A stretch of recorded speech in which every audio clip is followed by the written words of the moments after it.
Babala ng Land Transportation Office sa mga gumagamit ng special at protocol plates. Huwag nang tularan ang nag-post na ito ng kanyang ginawang paggamit ng special na plaka ng kanyang ama para makaiwas sa number coding. May posibilidad kasing i-revoke ng LTO ang protocol at special plate at pwede pang kanselahin ang registration ng sasakyan.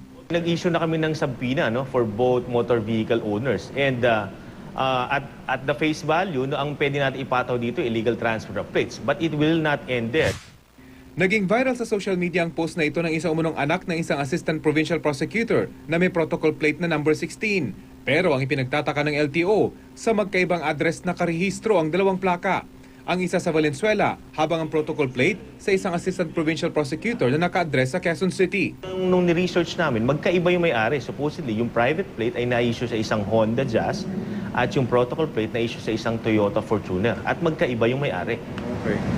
So hindi magkamag-anak? Hindi magkamag-anak, hindi magkaibang tao, magkaibang sasakyan.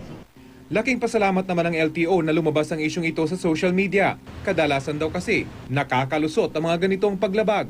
Kaya ina-encourage natin ating mga kababayan kung meron kayo nakikitang hindi dapat o irregular sa ating mga kapitbahay or mga kaibigan, pwede ipagbagay alam sa amin sa aming mga social media sites.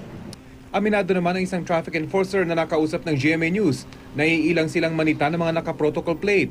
Sa kanyang 12 taon bilang enforcer, ilang beses na raw kasi siyang napaaway sa mga motoristang nagmamatigas dahil lang espesyal ang kanilang plaka. Hanggat maaari sinisita namin.